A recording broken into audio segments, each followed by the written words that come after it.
Okay, it looks like we are ready to go ahead and start.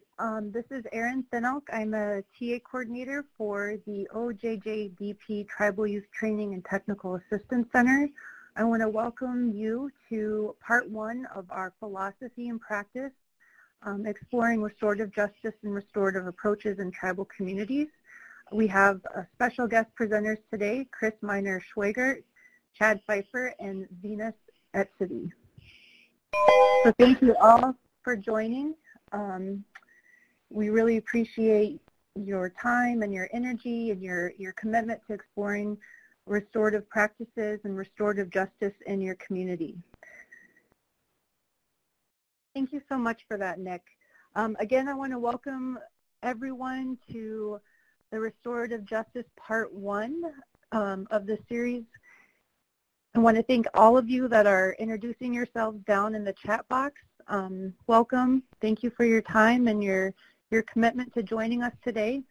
It's very important to us at the Tribal Youth Training and Technical Assistance Center to always begin all of our gatherings and open in a good way. So again, I want to thank you so much for joining us today. And I chose to put this beautiful picture of the tulips because it is a great reminder that many of us are gathering together for ceremony and family and traditional gatherings, welcoming the arrival of the spring equinox. It is, a sign in the natural world that we're seeing. It's a time to clean out the old and initiate the new.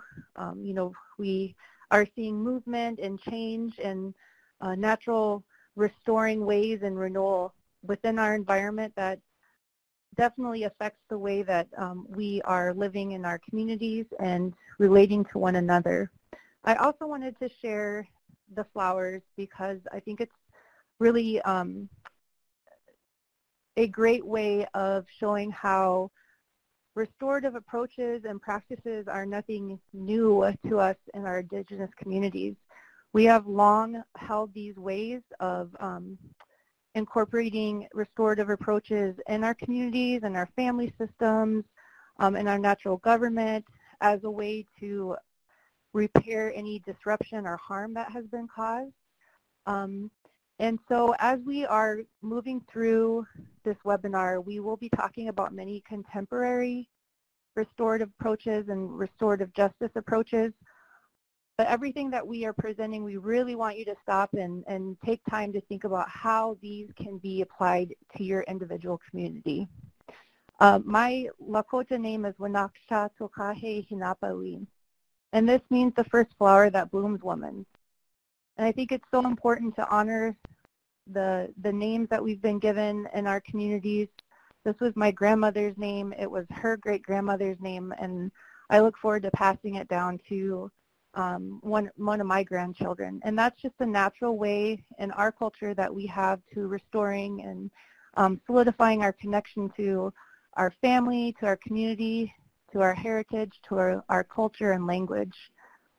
So I want to welcome you in this good way, and again, I want to thank you so much for your time and your energy.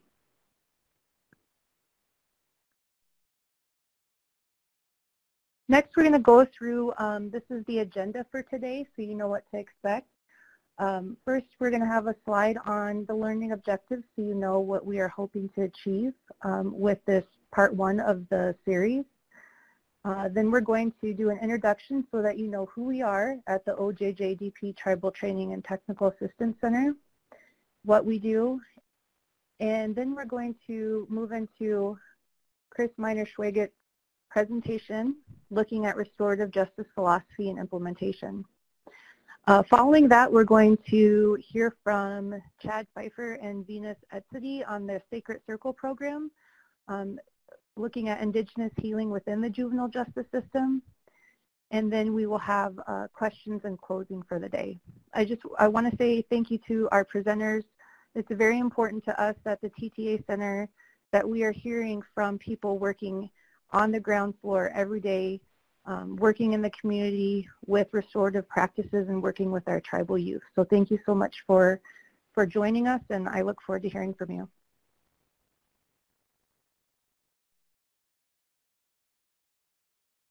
Hello, my name is Natalie Stites, and I am Cheyenne River Lakota.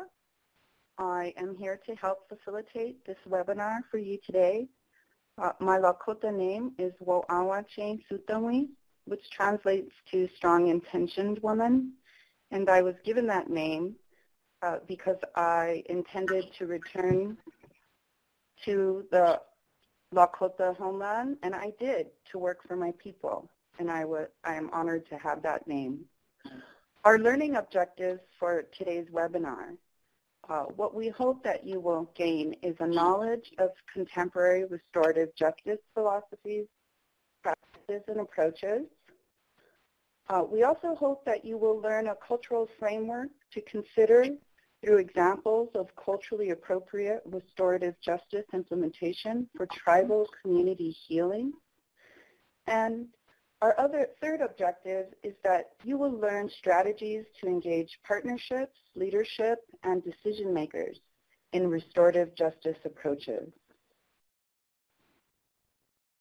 Now I'd like to introduce our center to you if it is new to you, and to say hello again to all of the grantees who do receive technical assistance resources and training from our center.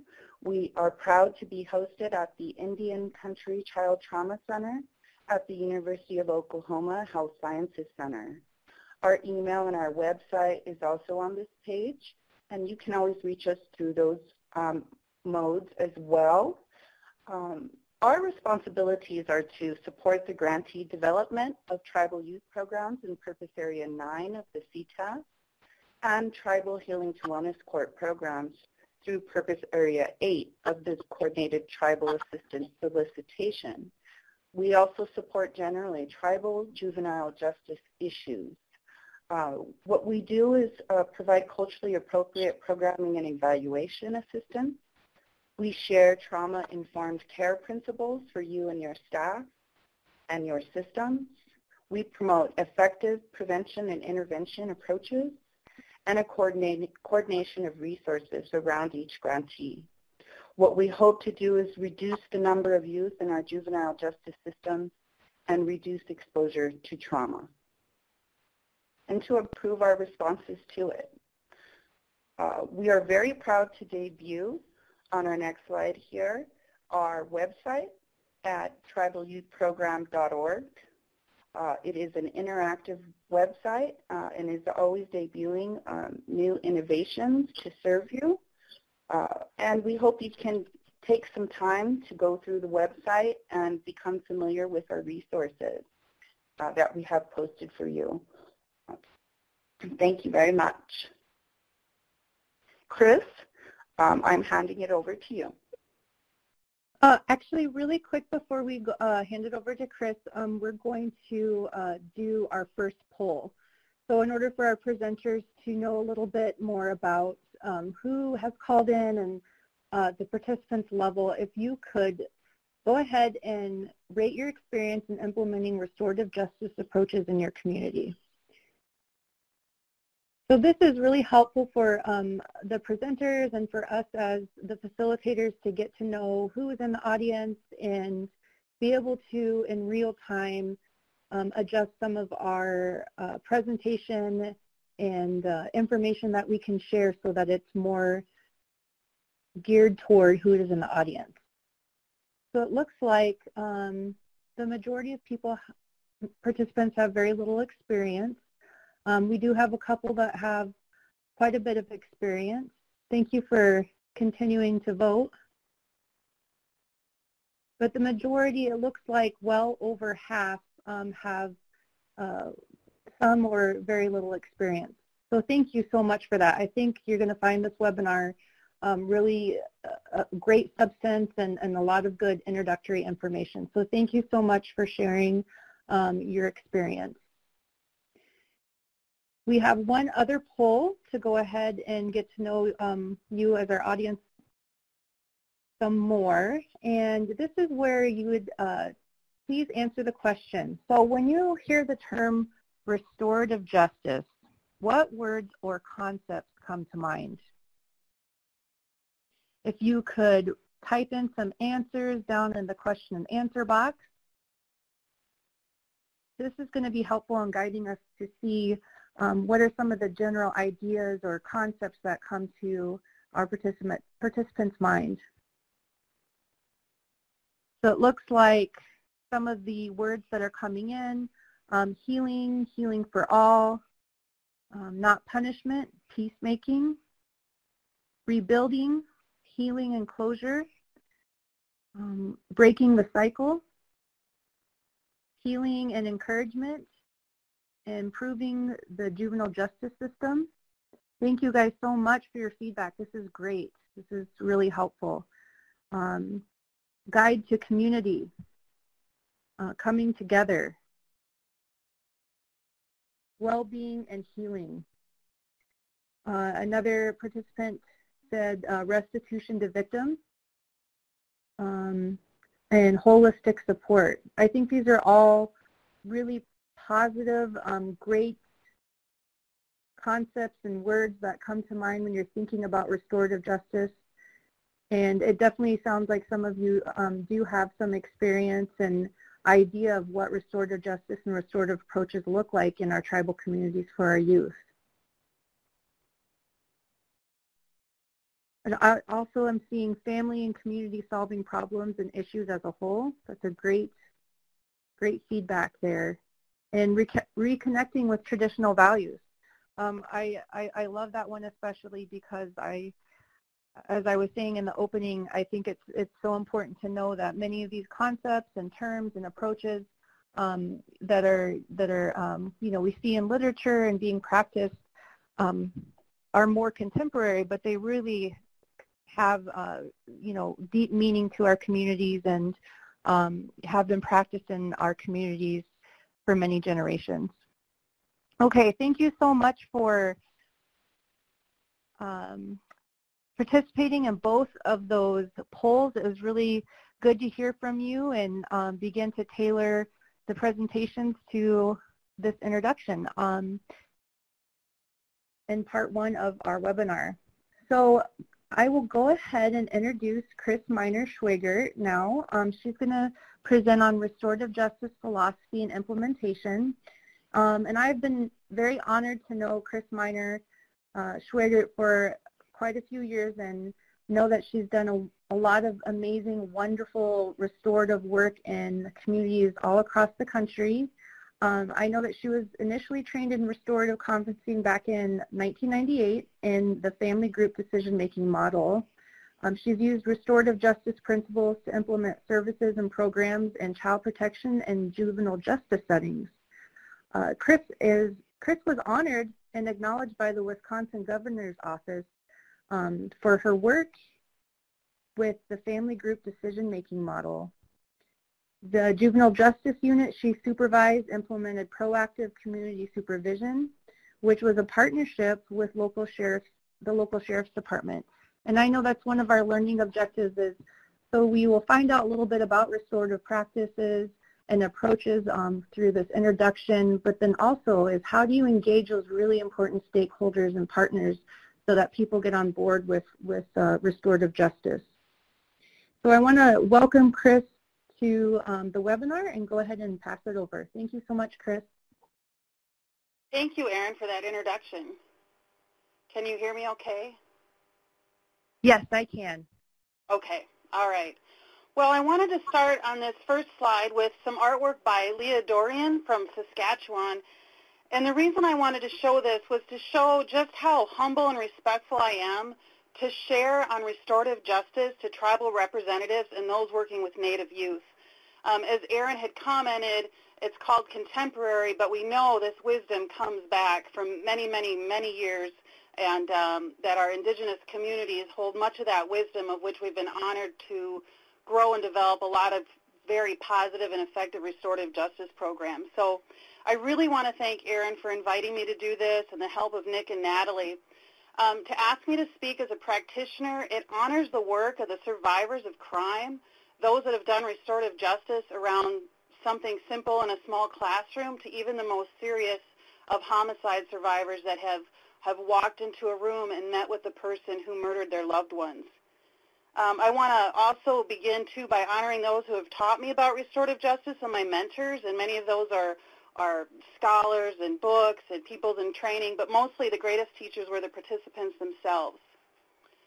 A good practice of grounded restorative justice is to really honor the original caretakers of the land where we're invited to speak.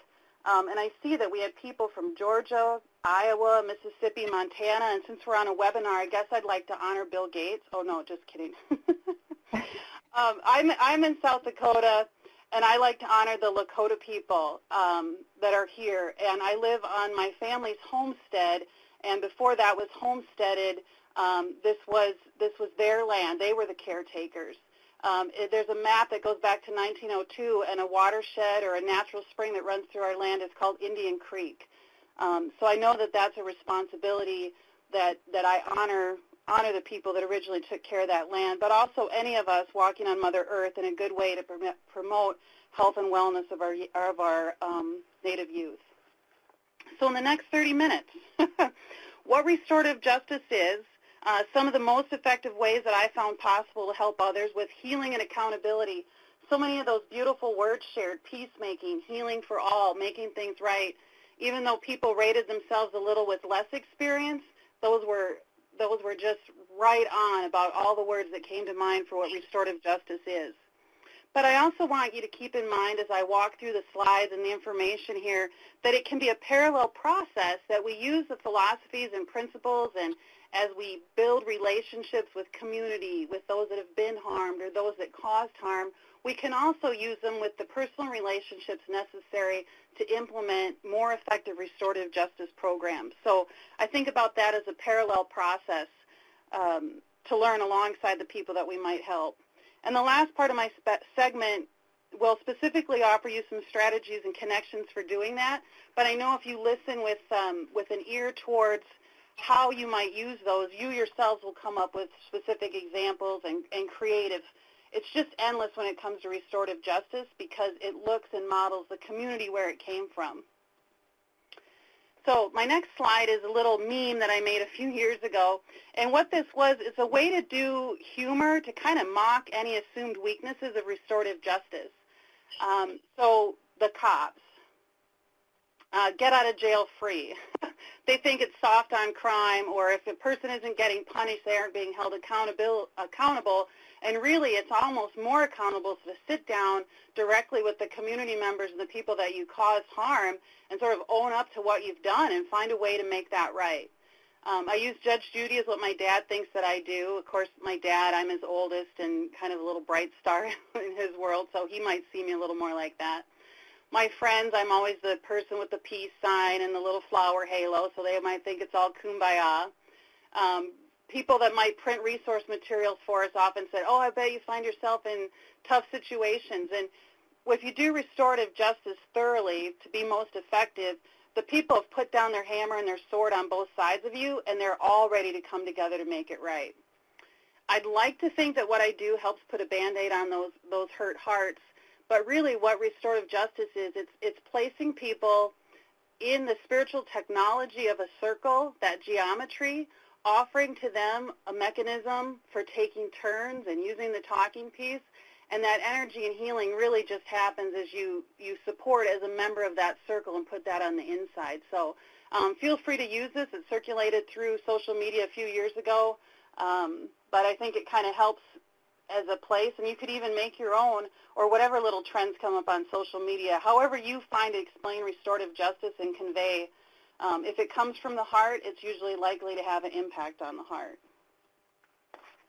So there's 6 things that I've listed here, sort of ways of doing restorative justice. There'd be the victim-offender dialogue, oftentimes used in severe crime cases, and I've done a lot of traffic fatality cases. Both those involved people that drove impaired or distracted, and some included sober drivers.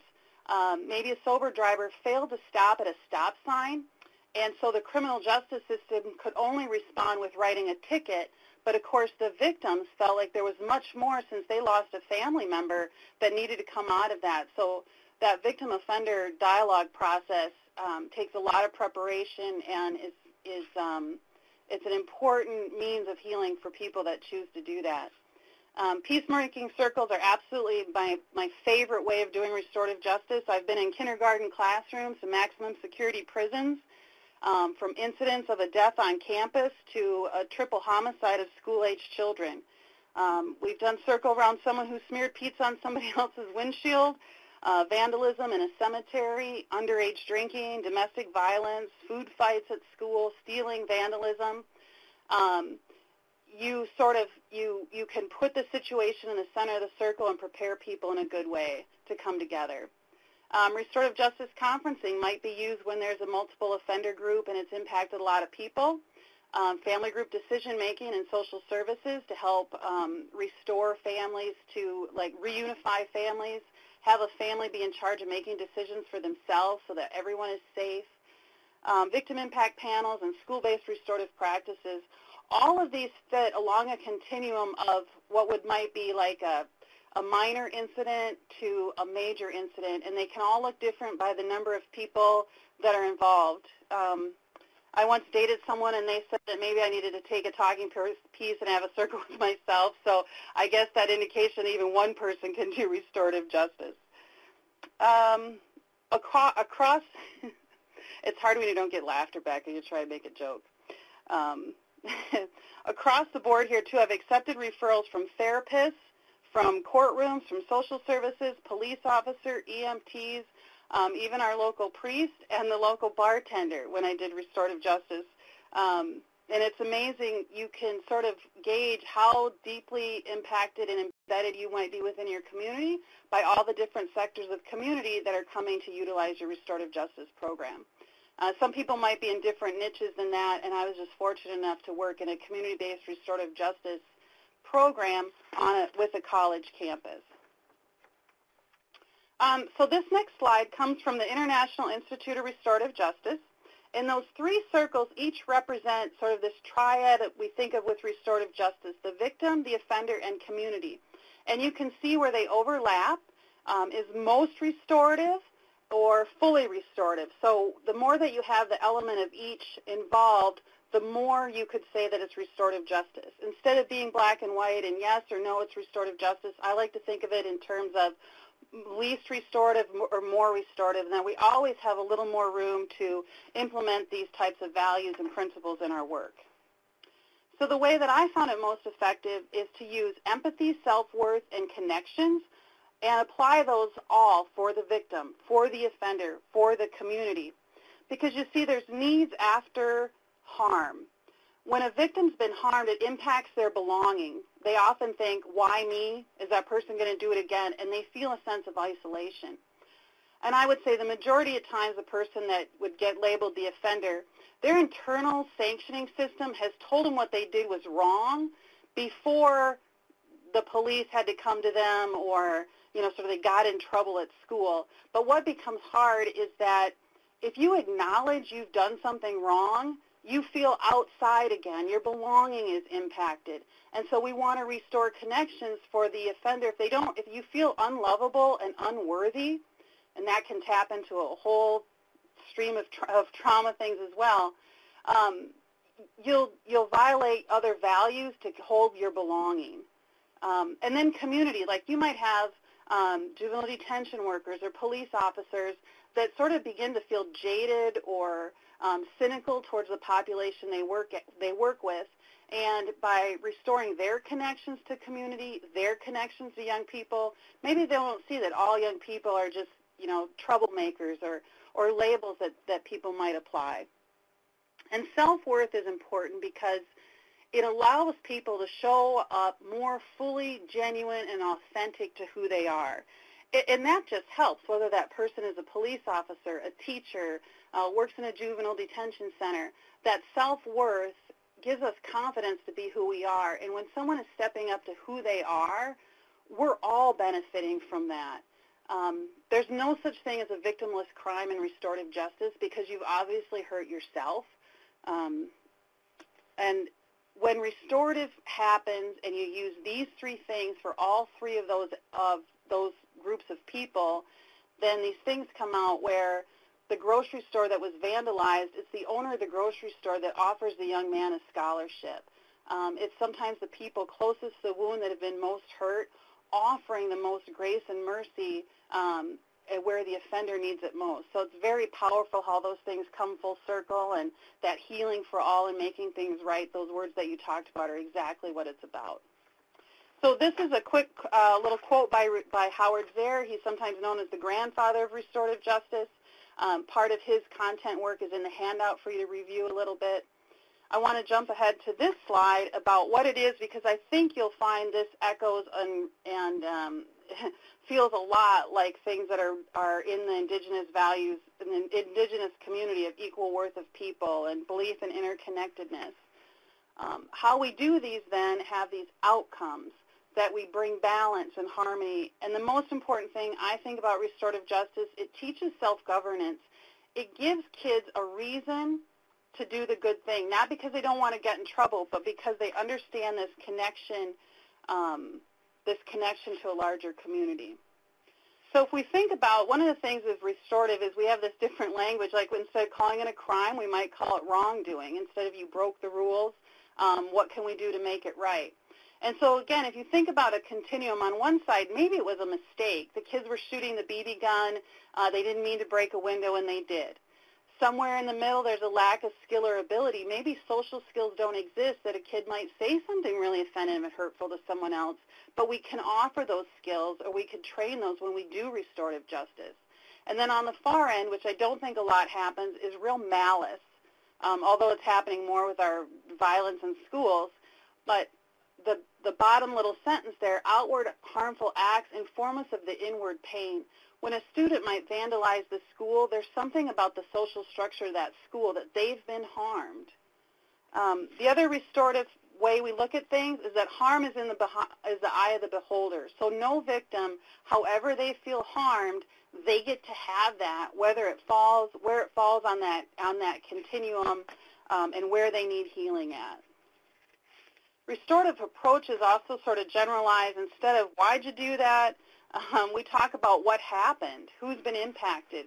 We explore the harm as the person experienced it, the needs of our victims, offenders, and community members. We bring people together to talk about how to repair that harm. A huge piece of restorative justice, just like delinquency prevention, would be we want harmful behavior to stop. And the way we get to that is through this accountability and knowledge you caused the harm, and that can be really hard. Maybe you've been around that 3-year-old, 4-year-old that took the cupcake. You can see chocolate frosting on their lip, and you're like, did you eat that cupcake? No, I didn't eat it. Again, that's I'm going to hold on to my belonging rather than be excluded and be in trouble. So sometimes it can be hard to help people get to that, and a good practitioner has learned ways to make people feel worth and love, that they're still worthy and lovable, and they can still acknowledge that harm and make it right. And you simply ask people to understand it from somebody else's point of view. Sometimes they can't understand it from the person they directly hurt, like maybe kids having conflict in school. Maybe they can hear it from a different third party of the community, the teacher involved, or maybe another student. And then we help people, young people, with decision making. Where did you have a choice? And when you help people lay out sort of the timeline of the harm from the beginning, the middle, and the end, and they decide where they should make a different choice, sure, maybe they shouldn't have shoplifted, but maybe their choice would be, I should have different friends.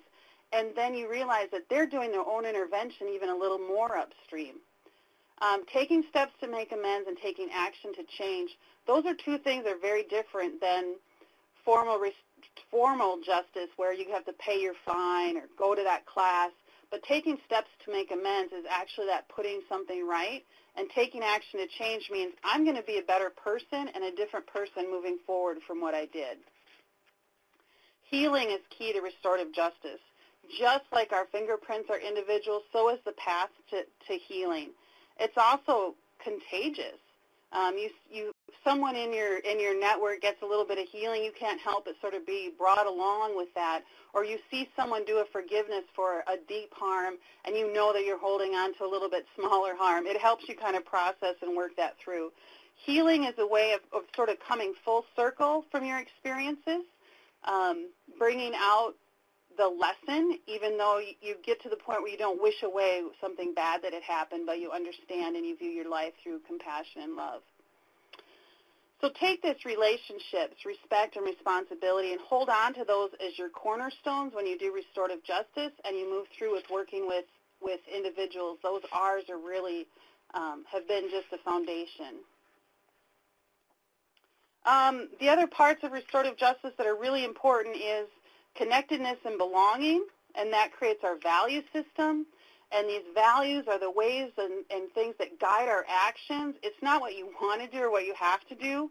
You know what you should do.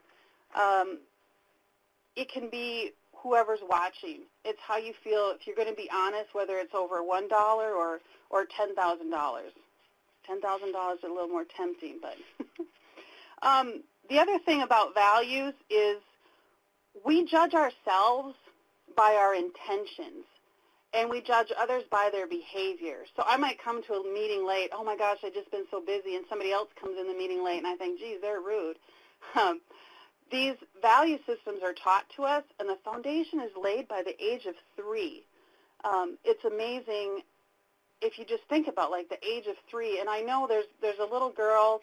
She came to her great-grandma's funeral, and she was 3, and her mother had taught her to greet people in a good way. And she went around and gave all these hugs to everyone, and it was so touching to see that that value was already inside of her. And obviously at 3, we don't have our language, we don't have all of our experiences, but our ways of living, those values are taught to us. And so you think by age 3, what child didn't have their diaper changed, that wasn't fed when they cried, and what values they have learned and how their value system might actually be. So here's a snapshot of the medicine wheel and the way that restorative justice sort of sees these different entities, that those expression of values are spiritual. And when we make a decision that we take an action, our feelings might be feeling good about ourselves, or we might feel worse about ourselves, and that informs our value of how to be in balance for our life. You might think you do a good act and someone gets mad at you. Their emotional reaction helps inform you of where you're at in line with your values. So in this physical portion of the pie, we have pain. That's cuts, bruises, broken bones. We need ice, rest, surgery, stitches. There's all kinds of things that we would do to help heal on that level. These other areas, the way we think about the world, we think about ourselves, that's our spirit, who we are, and those emotions, what we do is respond to hurt and harm restoratively, and sometimes we take on those other levels in restorative justice. Some things that help people on those 3 levels different than the physical would be maybe it's meditation, structured positive thinking, acupuncture, massage. But if you think about all the ways we could heal that physical body, the ways that we can heal these other portions of our body and who we are, stitches are different on your calf than they might put on your face. The ways to heal those hurts and harms are values, and that values are those spiritual pieces. And it really occurred to me I should have things on this slide like smudging, a neepy or sweat lodge, putting out tobacco, spirit food, anytime you prepare or participate in ceremony. All of those are important ways for healing as well. So my favorite way here is the circle process. So real briefly, you can see there's these roots of the tree, the trunk of the tree that we use, the things we do to do circle, and those outside leaf connections. And so I want you to think about connections, community, and building as broader restorative justice pieces, and look at the things that the tree draws out nutrients from the water and those roots come from. Those are already in your community. A quick mention about storytelling. I want to talk about a person named Pat, and her and her husband, they had their retirement. Her husband got his convertible. A teenager was driving to football practice on his cell phone, and they collided at an intersection. Pam's daughter decided to get a fake ID and go out and party with some girls and then drive, and she died in a crash by herself. So Pat and Pam are 2 of our storytellers. So just kind of bookmark their ideas or their stories here. There's more in your handout about restorative justice and these 7 core assumptions about doing circle. Those are great for review. We just don't have time to dig too deep today for the intentions of this seminar. On this slide, you see that the diamond shape up there at the incident, and a type of incident can be a conflict or dispute. We know people can be hurt on things that don't just break the law. And then there's minor and major offenses as you move down the slide. And then as you move in those boxes, you can see I have each little box goes down, except the purple one, goes down to the Restorative Justice Center. So that's our Community Restorative Justice Center. You could see that all referrals at different stages of the court process or at any part could come to restorative justice. So what this involved with was working with the youth that had offended, the youth that had been victims, the parents of both, kind of talking them into coming together to talk things out, if you will, teachers, community volunteers, principals. You have your police officer that's out doing the day-to-day and writing tickets, and then you have the chief of police who comes to the meetings. And there might be a difference in how they each value and see restorative justice. But the idea here is that you can bring restorative work at any, pre-sentence to post-sentence to anywhere in between. And sometimes it can be diversion from those other programs, or it can route right back around. Do we need to go back to our formal systems, which I don't think we ever do if we work really hard at it. I've seen a lot of times things that have successfully been diverted outside those more formal systems. So here's a public health pyramid. And in public health, we know that, just kind of a refresher, if we think about heart disease, for example, at that universal level, there's messages that prevention is best. Let's avoid obesity. And then maybe at the purple, the secondary level, somebody is going to have to eat Cheerios or oatmeal to lower their cholesterol. And then we know we're going to provide an intervention at the top, and that's where someone might actually need that cardiac surgery. So I always thought of public health model in running our Restorative Justice Center. So, for example, one of our programs dealt with teen driving. The #1 cause of death for people 16 to 24 is car crashes. So universally, we would go out to driver's ed classes and provide the message. Our identified countermeasures was to use your seatbelt, obey traffic laws, and not drive distracted or impaired. Those are 3 countermeasures to impaired driving. And then what we did at the secondary level is we had a diversion program at the circuit court level. At the time in Wisconsin, if you had your provisional driver's permit and you got a ticket during that time, they'd extend you 18 months on that provisional license, and your parents' car insurance would go up, and these other pieces. So they put in a chance to go to a restorative justice session. And then at the very end, for those impacted, that's where we're back to like Pat and Pam. They were very seriously affected by it, by being in a car crash, having her daughter die in a car crash. And if you kind of take that red line all the way back to the bottom, people impacted by a trauma, we need to help prevent them with more public health issues, because we know after that trauma, there's more risk for substance use and abuse, mental health needs increase, people might become depressed, even suicidal after those kind of pieces. So I guess we're going to take that red all the way to the green, or we could extend these out into this circle shape. So what this shows is we could be looking at that triangle at the top, or if we had a slice of pie in that public health model, we've just made it full circle. So what we do is we have our most harmed in the center, interacting with the community, or those are the people that universal level. And so what happened for Pat and Pam is that when Pam talked to students at a mock crash and told the story of what happened with her daughter, all those students came up and gave her a hug, and she felt such healing in giving a prevention message. Our storytellers were often, we asked them to weave in the countermeasures. They would talk about themselves in introduction, they talked about the incident, they talked about the impact it had on them, and they talked about their reason for telling their story. So we had this flow of energy where the outermost and the innermost were impacted by each other. In a book by Mr. Youngbear, he talks about this in the powwow, and I've heard somebody else relate it to ceremony, that the people most in the center are maybe the participants in the ceremony, and then you have the helpers, the people that might bring sage, that might do the cooking for the supporters who are here, and then the outer edge, he explains in powwow, are where people might come, they might not really know why they're there, maybe their intentions aren't aligned with what the ceremony or event is all about. But we can also think, when we think about our programs, how do we have these people, these different people that can be impacted in our community health and wellness for Native youth? It's just something, just a mindset way to think about it that's a circle more than a triangle. Okay, I'm going to shift now to creating programs and engaging stakeholders. And I'm sorry, I might talk really fast.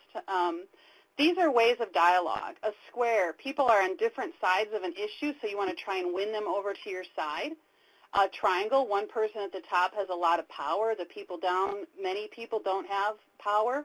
But a circle is where you're going to respect everyone's opinions, everyone's input, that to know what someone doesn't like about your program helps you understand where your weaknesses are and how you might find ways to make it better. I remember being at an alternative school, and there was a young person that, actually I don't have time to tell that story. Sorry. I want to get to the cultural assets. You already have all the strengths and resources within your community. Think outside the box. There was, or that filter of that colonized thinking. I remember learning about a tribal court, and your first appearance wasn't, do you plead guilty or not guilty? The first appearance of court was they gave people their medicine. They gave them a shell, and they gave them sage. I think it's important to engage ceremony into restorative justice. There was a Lakota elder that whenever he was there, we did the spirit food plate, but at different gatherings of restorative justice, they wouldn't do it. And I remember I kind of mentioned that to him, that I missed him when he wasn't there, and he sort of assigned me then to do it, because it's important, I think, to bring those pieces. And it helps with our restorative practices. It gives them a uniqueness to your community. Can I borrow a minute, or? Yes. Okay. Feel so free. One important thing I think to think about is, what is the person that you're working with, what is their relationship to restorative justice? So that's what this chart is, and I believe it's Belinda Hopkins' work, but she had ignorant as -1, and that might work in Australia, but I didn't like the word ignorant on my slide, so I put a pose. So -1, maybe you have that police officer that just wants to get kids to the detention center. He'd be a -1 and not really know a lot about restorative justice. Maybe you could help him with understanding that there's a little bit more to learn, get him to the part where he's interested, then get him to the level of 2 that he's making referrals to restorative justice. Number 3 are your practitioners. And then number 4 is restorative justice is a way of being or a walk of life, that you value your relationships, that you're respectful to all people. And the reason I have this wood chip, it looks like a heart, and that's actually the fabric of my car seat. I took a picture of that. I was working with a group of people that I would say were number 3. They were restorative justice volunteers for a community. But what happened was a young person in that community took the foster parent's weapon and took some bullets, and luckily they weren't the same, they didn't work together, and he took those to the school, and he potentially could have caused great harm. But the law isn't, you don't break the law for the potential of the harm you cause, but what he actually caused. So it was time, after a year in juvenile detention, to be reintegrated into community. And it was a restorative justice practitioners who I went in thinking I had all 3s. They were back at -1 because this happened in their community. And I walked out of the meeting in the juvenile detention center. I just had my face to the ground with, oh, man, what am I going to do? And then here I saw this wood chip, freshly wood-chipped landscaping, but one chip fell out on the sidewalk, and there it was. The next piece, I think, is being a healing presence, because I'm so surprised at how often I would work with a stakeholder, and I would hear a story from them about a time they had been hurt by a crime in which that they had had restorative justice. you never know what's behind the other person's story, and if you can be a healing presence for people, it creates an energy and a magnet to your program that you're doing. And so these are some concepts, Mark Umbright at the University of Minnesota Restorative Justice Center, that I have found to be really helpful in guiding my work and moving restorative justice along. So if you're working with someone that has some resistance, one of my favorite questions is to say, well, how effective is this doing what we want to do? Are detentions assigned for truancy actually working? You have to not have that kind of sarcasm, I guess. The other thing I think about is you design a program, but who could say no? So you put something together, and you realize you're not going to get the referrals because the judge didn't say yes to send people there, or the school isn't on board. So think about who could veto or say no to your programs. Have core values. You know that this is all about the health and wellness of Native youth. Identify a specific public health concern and the countermeasures that you wanted. That's great for grant writing.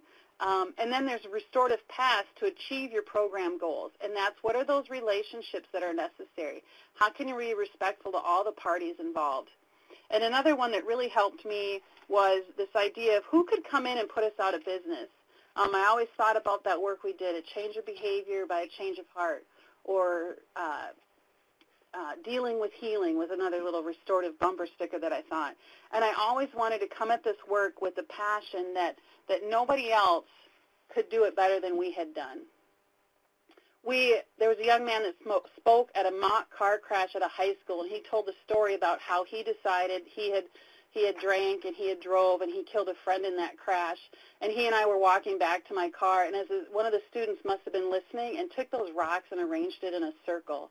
And it just was so healing as he and I walked back to the car and saw that someone had left that. It was just a touchstone and reminder, and I think that's what, I think there are cairns out in the wilderness where you would find stacks of rocks and let us know that we're going in the right way. So I include that as an end because if you're trying to do this, I think you're going in the right way. So, questions? Thank you so much, Chris.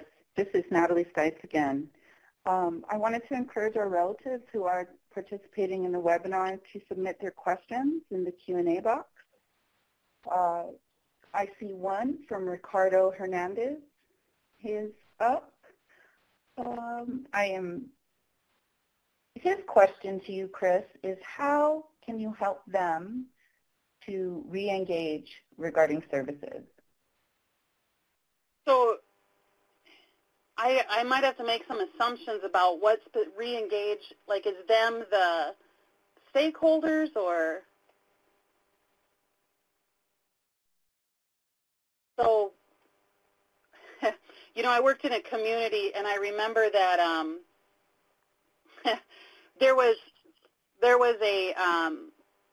some students had done what they thought was a prank, and they left a brown paper bag with dog poop on the principal's office, and they started on, you know, that it's an old prank, and you light it on fire, and the person comes out and they stomp on that. Well, what happened was the principal wasn't home. His wife came out. They had a newborn baby. She was extremely frightened.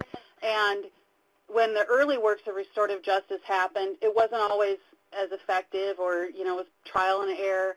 And the community felt like those kids didn't really get held accountable. And it took a long time to sort of flesh out in this community why people felt so opposed to it. But once we had that story, we found out those kids were already in college. And so we had to re-story to get back to a place to get people re-engaged. A lot of asking questions, finding out from the dialogue where the resistance comes from. I hope that helped. Are there other questions?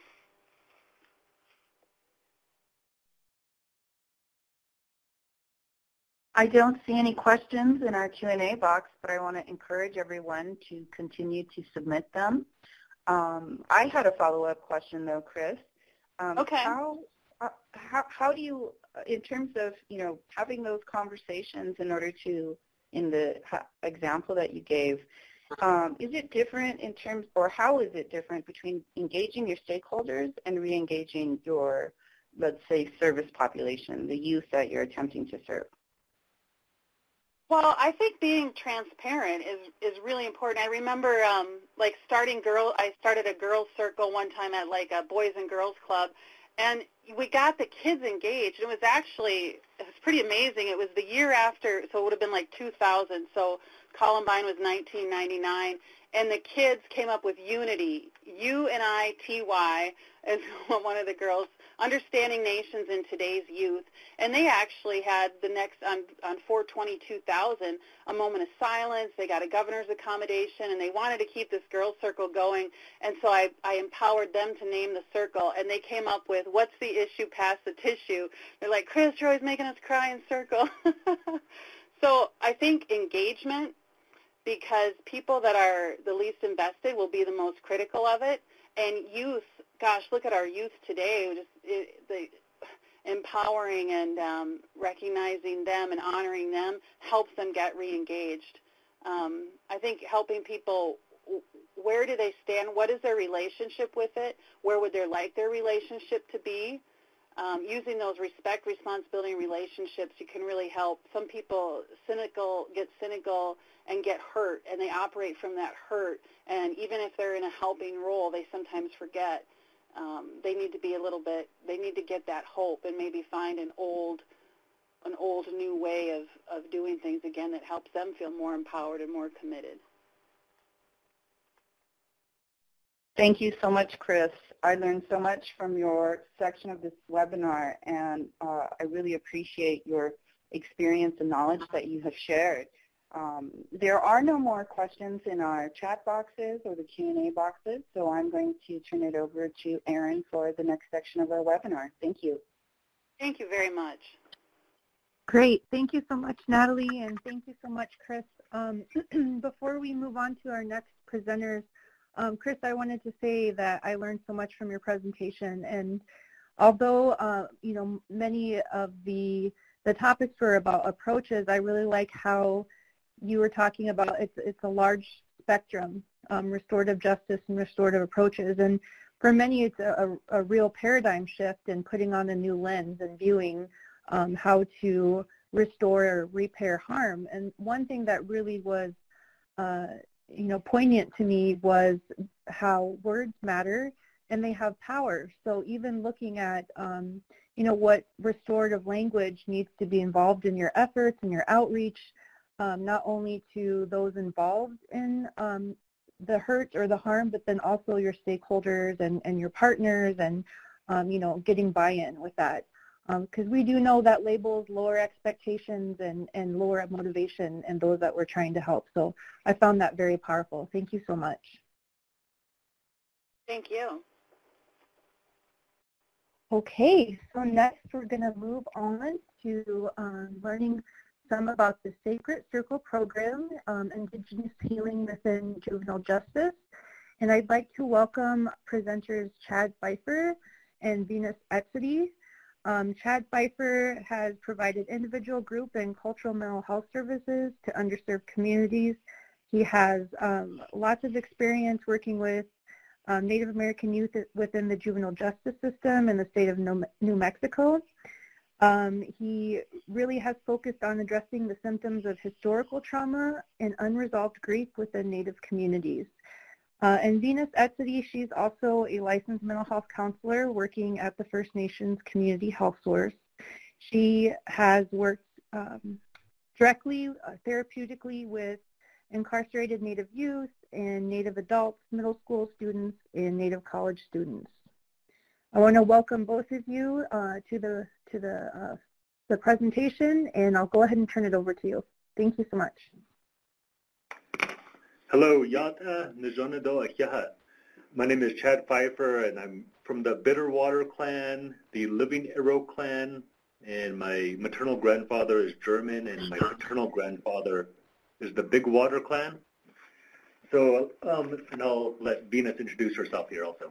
Yat Venus City and Shia Kia Ani Shuma Patapni Shija. Hello everyone, I'm Navajo. So yeah, we'd like to share a little bit about the Sacred Circle program. And it was, I worked there from about November 2014 until last June in 2017. And under that contract, we worked with the New Mexico Juvenile Justice Services. But prior to our area of employment, our agency, First Nations Community Health Source, prior to that contract, the American Indian Development Associates actually implemented a program for incarcerated Native American youth during that time. Let me move this slide real fast. So what is unique about New Mexico is that within the New Mexico Children's Code, there's actually some wording, a statute that says any American Indian youth that is in state custody has to receive culturally appropriate services or care. And that really allowed us to develop a program for incarcerated Native American youth. And as I said, the evolution of the program, at one time within the facility, it was seen kind of like an extracurricular program per se, and it was just given the name kind of like Native American programming. And there were other programs that were implemented within the facilities, and this is the Youth Diagnostic Development Center, then also Camino Nuevo facility, and also John Paul Taylor, if you're familiar with New Mexico. So some of the key stakeholders were, of course, the families and the clients, our relatives, the adjudicated youth, then also tribes. There were intergovernmental agreements that were established with mainly Pueblo tribes, like the Pueblo of Jemez, the Pueblo of Sandia, the Pueblo of Laguna, the Pueblo of Acoma, and the Pueblo of Isleta around Albuquerque. And that allowed for tribal courts to actually commit their youth to state facilities because they didn't have the infrastructure within their communities to commit youth to. So that's kind of a real brief overview of our program that we had.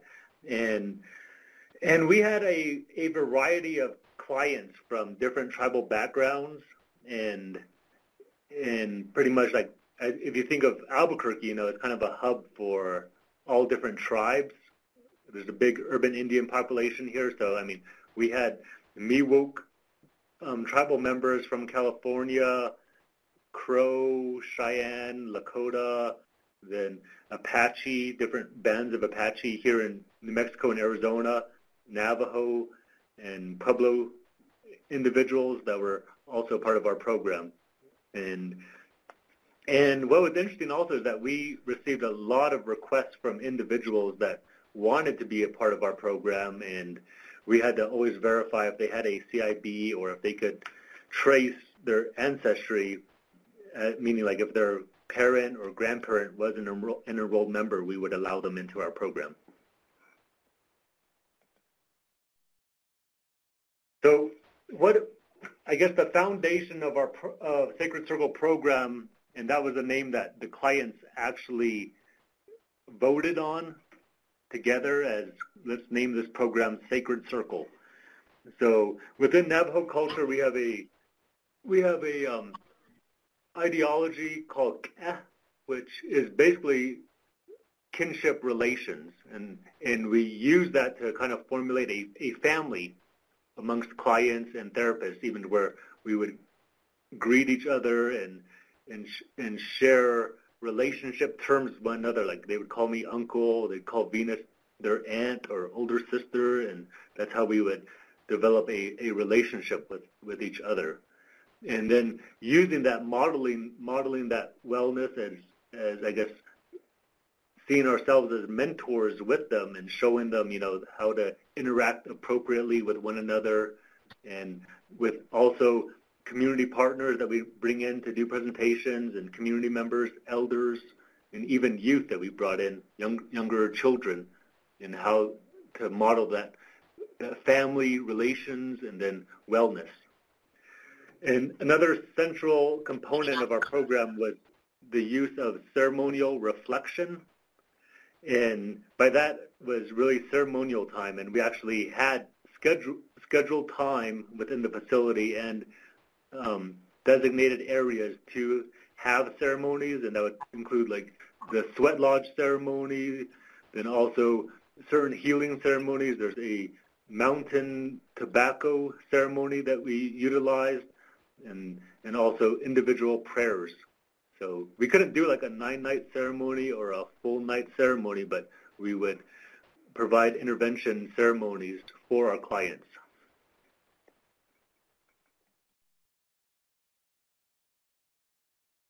So our next piece, I just wanted to share a bit about our restorative practices that we implemented there at the facility.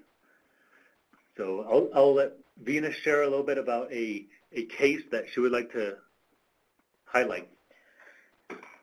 So one of the clients that we worked with, we were fortunate enough to kind of have the backing of the state and with the facility to provide a restorative justice program for one of the offenders and the community. So it took a lot of work for us to facilitate some of the administration works of getting a client to return to his community and kind of join the circle with his community where he could take responsibility for his actions, and the community was able to share how the crime affected them and, just their natural fears of him returning to the community.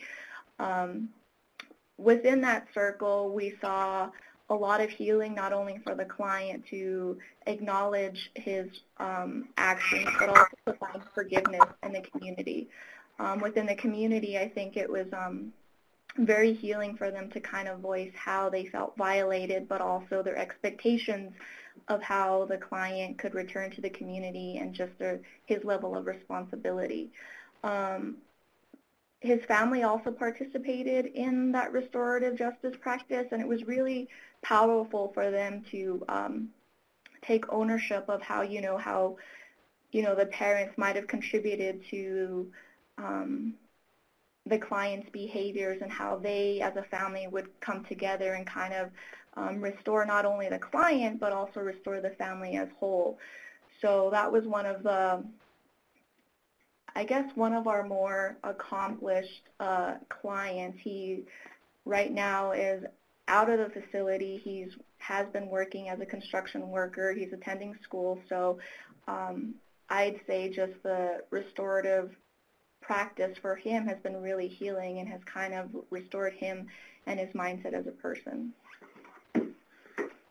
Also, I think it was about 2 years ago, we had a kind of like a major incident that took place during one of our groups, and we actually had a group that was focused on cultural storytelling, and then with that, the use and modeling of ceremonial items and how to use them appropriately.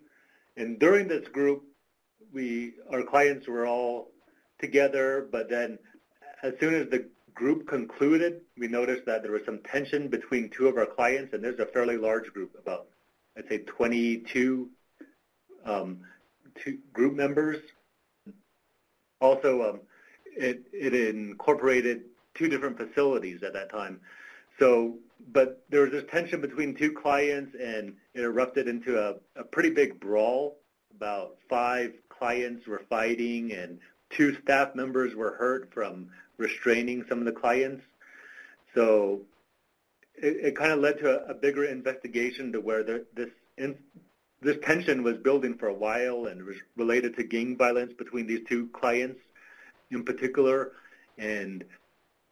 But then looking at kind of like the consequences of that, the safety issues that were brought up and how individuals were actually physically hurt, and then the effect that it had on programming, to where from that incident we weren't able to have combined groups from the 2 different facilities, and that made programming a lot more challenging for us because we'd have to repeat programming at the 2 different facilities. And also it affected the clients to where they couldn't I guess, all be together, what they were used to for, all this previous time, to where we could all share like family time together.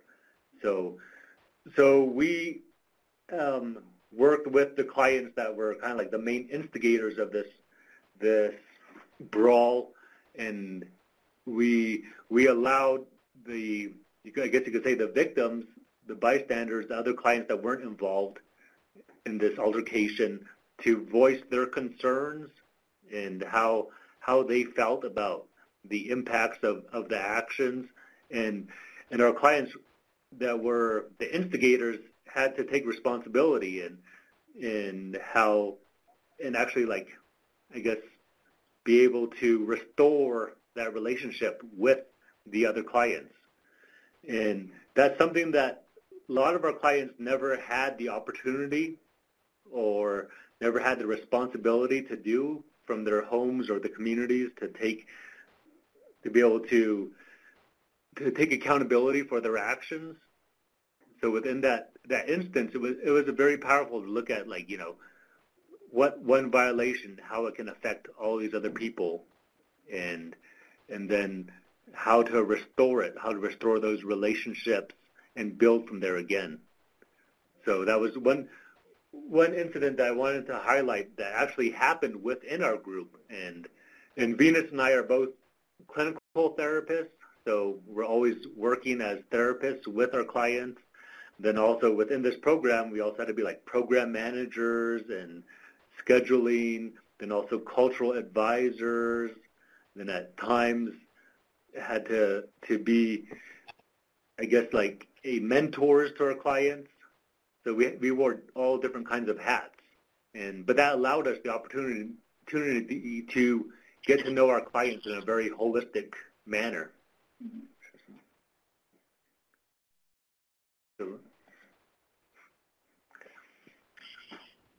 So we want to go over some strengths and challenges within the Sacred Circle program.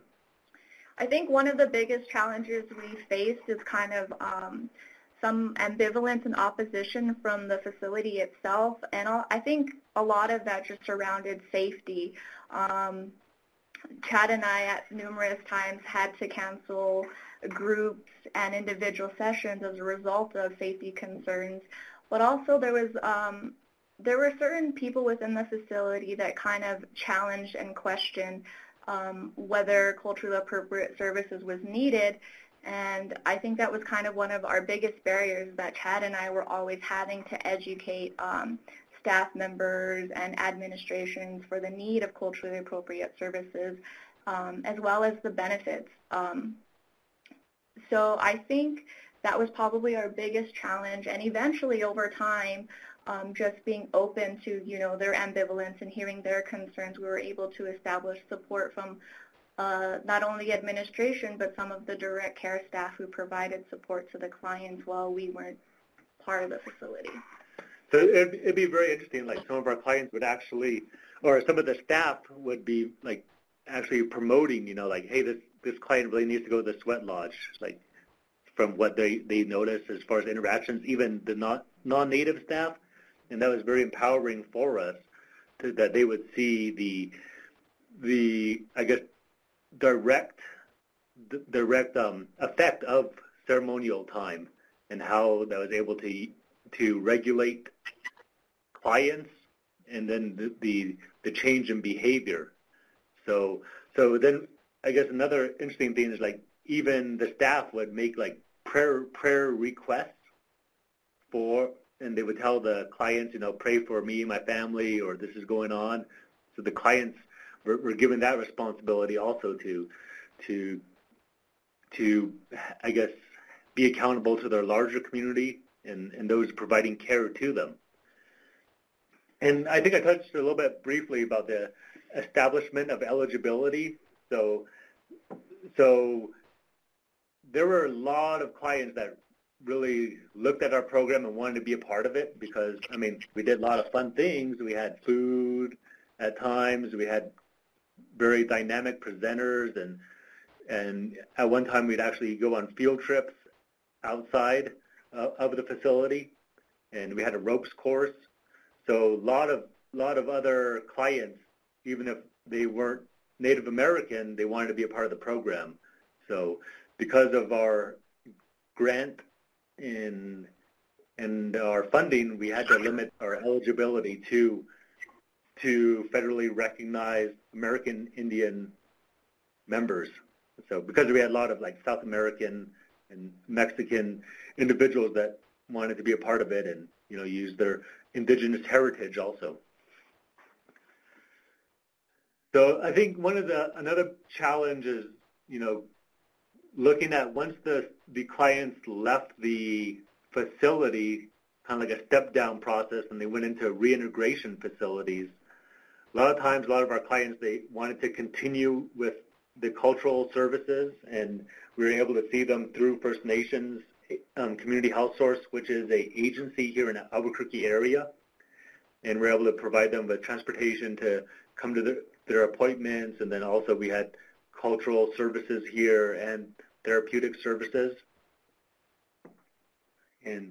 But one thing that we I guess the reality of it is that some of our clients, you know, this is probably the best stability for them in some ways that they became institutionalized within a incarcerated facility.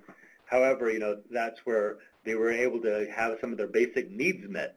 And when returning back to their home families or communities, there's a lot of chaos that still continued, and that was a big factor when you looked at recidivism, and we even have had some clients that passed away because of not having the support that they needed within their home families and communities. I think Chad and I were really fortunate enough to not only provide therapeutic services, but kind of to act as a big brother and a big sister. And I think our program offered us an ability to be very intimate with the youth. And I think that was probably the biggest strength of our program, is that we were kind of able to delve into a more deeper, intimate level. And a lot of times Chad and I were the only healthy role models in their lives, and we were the only people they saw, the only other Native people that they saw that could be successful. And I think that served as motivation for us to want us to advocate for the need for culturally appropriate services.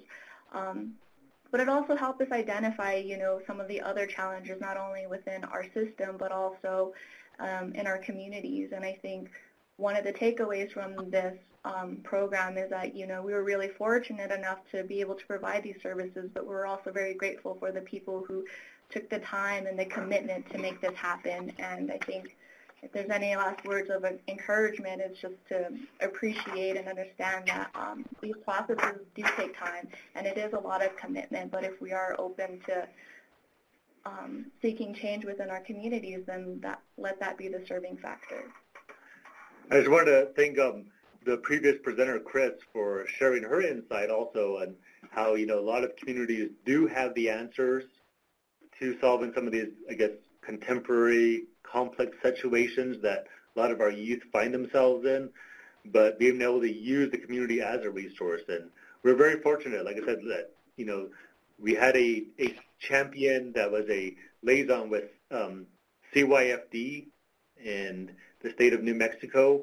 His name is Bernie Tiba, and he really helped advocate for our program and gave us that stability to operate. And also for Ada Melton and the American Indian Development Associates for, you know, all that they had established prior to us continuing these services back in, I think it was about 2012 when First Nations started to work with incarcerated youth. So I just want to thank everybody again, and thank you for your time, and we welcome any questions or if you need further clarification about anything. Perfect. Thank you so much, Chad and Venus. Really appreciate you sharing your experience, and especially integrating restorative practices and approaches, restorative justice, and how intertwined and successful and positive it can be within our traditional culture and teachings. I want to invite the participants if you have any questions for Chad or Venus about the Sacred Circle program, or Chris is still on the line too. If you've thought of any other questions, please feel free to type them in the question answer box, and we will get those answered for you. It looks like we did have one come in, and I think this is for you, Chad and Venus. It says, who initiated the New Mexico culturally appropriate requirement in the New Mexico statute? The tribes, the legislature itself, or some other third group? That's a really great question. I believe it's actually a group of Native American leaders that begin to develop that conversation, as far as, you know, noticing that there are a lot of Native American youth within state custody, and a part of that I think also falls under the umbrella of ICWA, and looking at how, you know, Native American youth under the age of 18, you know, do receive culturally appropriate care. And like when you look at like in foster homes and stuff, you know, that's kind of more mandated and can be a lot clearer. But within a juvenile justice facility, that was something that wasn't really addressed at that time, and that's how that code was developed. Okay, thank you so much.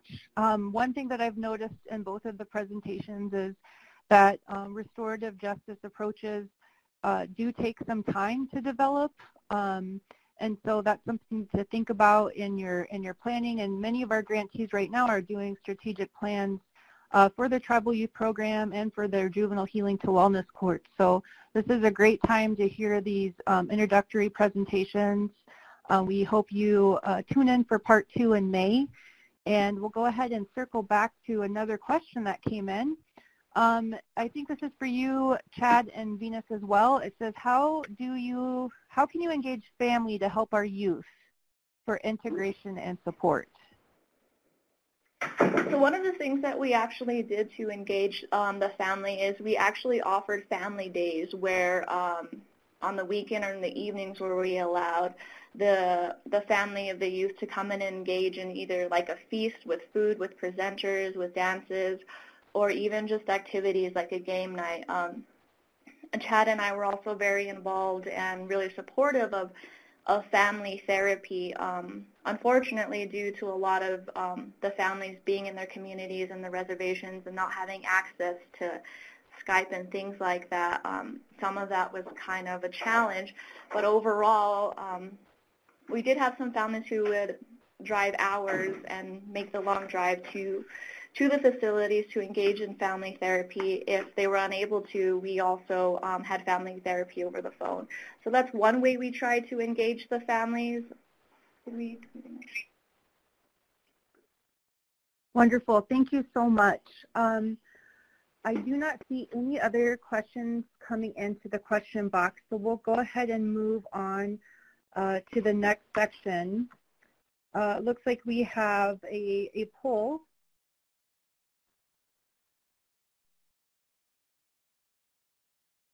A poll question. Sure, Erin, I'll take over. Thank you. We have a question for all of you, and that is, which of the following are restorative justice guiding values and principles? Is it the belief in interconnectedness and restoring connection? Is it prompting empathy? Is it fostering meaningful accountability over punishment? Or is it all of the above? And I think that might have been a ringer. I think we're getting 100% correct on our poll. Of course, it is all of the above. And we have another poll. Erin? Great. Thank you so much, Mashke Natalie.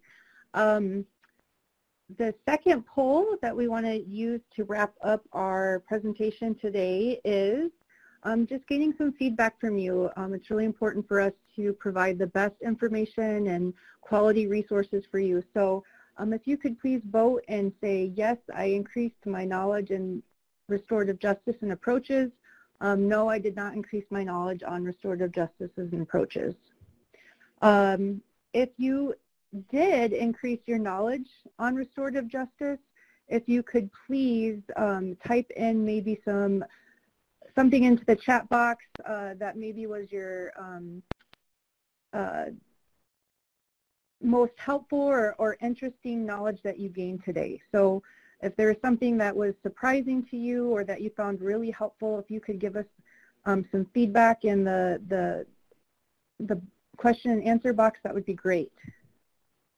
It looks like the majority, over 90%, found that they were able to increase their knowledge on restorative justice and approaches. So that's great.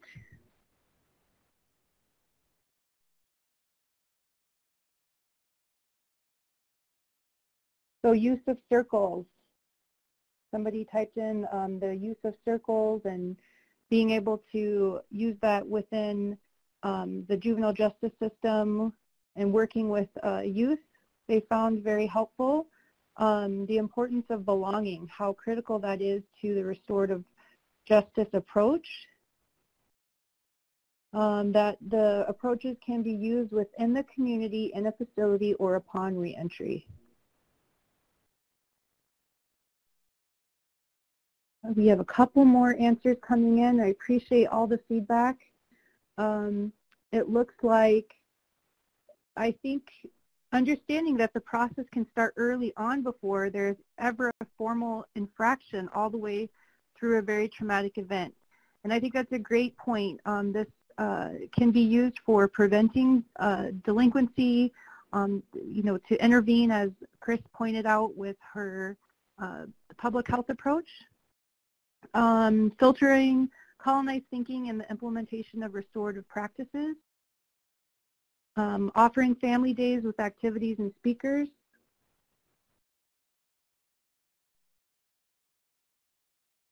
I like the restorative justice typology. I also like the figure that showed all the types, places in the juvenile justice system where restorative justice can be used. Wonderful. Well, thank you so much for those that were able to provide some answers.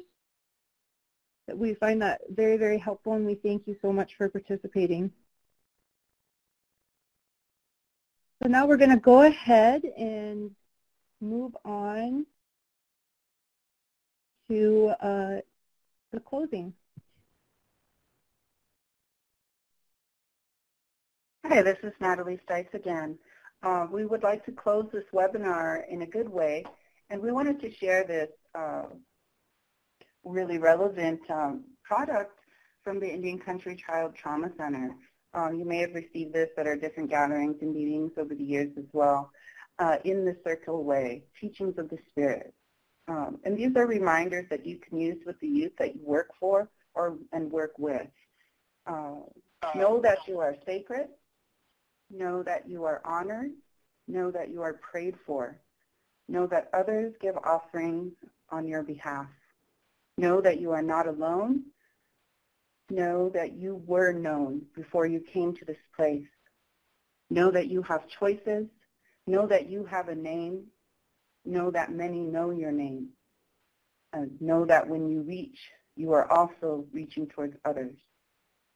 I really find those words to be encouraging when I share them with the adults and the youth that I work with and who I'm related to. And I just think it's wonderful sentiment to share. I want to thank you for your presence, your unique contribution, dedication, and commitment to the tribal youth and to restoring justice on our lands, our indigenous lands, for our future generations. And I hope that you take the knowledge you've learned today and share it with your colleagues and your communities. I think if all of us made the effort to restore justice in our communities, what a beautiful sight that would be. We have a couple more housekeeping items to conclude the webinar, as well as an evaluation survey available to you. Thank you so much.